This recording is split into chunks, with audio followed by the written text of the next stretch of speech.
प्रसीद देवी प्रपन्नार्ति हरे प्रसीद प्रसीद मातर जगतो अखिलस्य प्रसीद विश्वेश्वरी पाहि विश्वम् स्वविश्वरी देवी चराचरस्य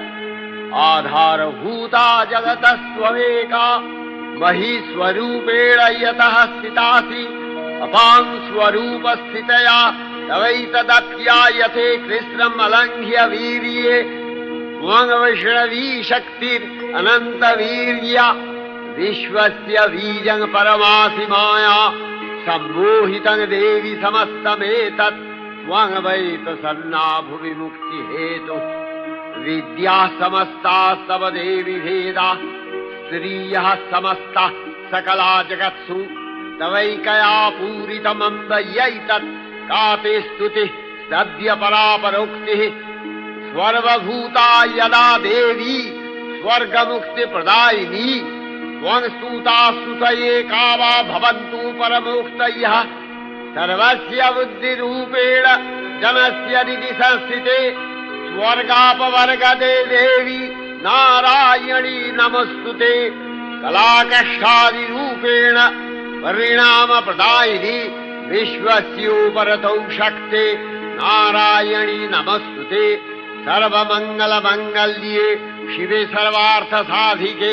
शरण्ये त्र्यम्बके गौरी नारायणी नमस्तुते सृष्टिस्थितिविनाशानां शक्तिभूते सनातनी गुणाश्रये गुणमये नारायणी नमस्तुते शरणागत दीनार्थ परित्राणपरायणे सर्वस्यार्तिहरे देवी नारायणी नमस्तुते हंसयुक्त विमानस्थे ब्रह्माणी रूपधारिणी कौशाम्भशरिके देवी नारायणी नमस्तुते त्रिशूलचन्द्राहीधरे महावृषभवाहिनी माहेश्वरी स्वरूपेण नारायणी नमस्तुते मयूरकुक्कुटवृते महाशक्तिधरे नघे कौमारी रूपसंस्थाने नारायणी नमस्तुते शङ्खचक्रगदाशारं गृहीत परमायुधे प्रसीद वैष्णवी रूपे नारायणी नमस्तुते गृहीतोग्रमहाचक्रे दंश्नध्रीतवसुन्दरे वराहरूपिणी शिवे नारायणी नमस्तुते नृसिंहरूपिणुग्रेण हन्तुदैत्यानि कृतोद्यमे त्रैलक्ष्य प्राणसहिते नारायणी नमस्तुते किरीटिनि महावज्रे सहस्रनयनोज्ज्वले वृत्रप्राणहरे चैन्द्री नारायणी नमस्तुते शिवदूती स्वरूपेण हतदैत्यमहाबले घोररूपे महारावे नारायणी नमस्तुते दंशाकरालवदने शिरोमाला विभूषणे चामुण्डे मूर्णवधने नारायणी नमस्तुते लक्ष्मी लज्जे महाविद्ये श्रद्धे पुष्टि स्वधे ध्रुवे महारात्रि महाविद्ये नारायणी नमस्तुते निधे सरस्वती वरे भूतिवभ्रवितामसि नियते त्वं प्रसीदेशे नारायणी नमस्तुते सर्वस्वरूपे सर्वेशे सर्वशक्तिसमन्विते भयभ्यो त्राहि नो देवी दुर्गे देवी नमस्तुते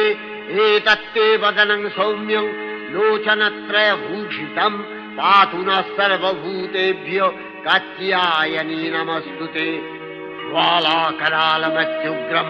शेषासूरसूदनं त्रिशूलं पातु नो भीतिर्भद्रकाली नमस्तुते हिनस्ति दैत्यतेजांसि स्वनेनापूर्य या जगत् सा घण्टा पातु नो देवी पापेभ्यो अनस्सुतानिव असुराश्रिपथापङ्क चच्चितस्ते करज्वलः शूभाय खड्गो भवतु चण्डिके वाङ्नथा वयम्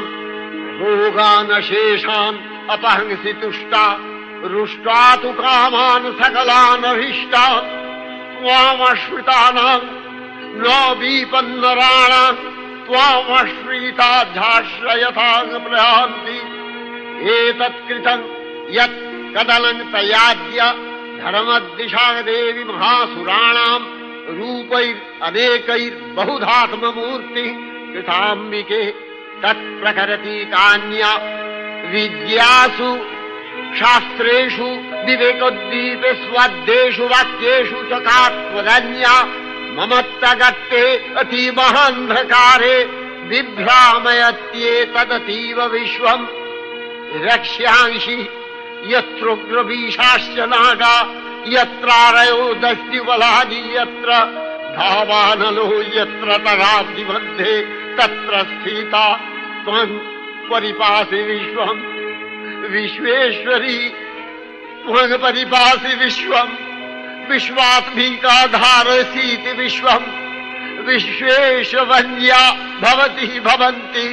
विश्वाश्रया ये तै भक्तिनम्रा देवी प्रसीद परिपालय नोरिभीतिर्नित्यम् यथा असुरवधादधुनैव सद्य पापानि सर्वजगताञ्च शमनयासु उत्पातपाकजनितांश महोपसर्गान् प्रणतालान्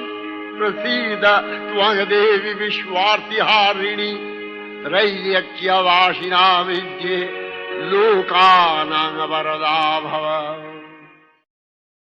देवी प्रपन्नार्ति हरे प्रसीद प्रसीद मातर्जगतो अखिलस्य प्रसीद विश्वेश्वरी पाहि विश्वम् स्वविश्वरी देवी चराचरस्य आधारभूता जगतस्त्वमेका महीस्वरूपेण यतः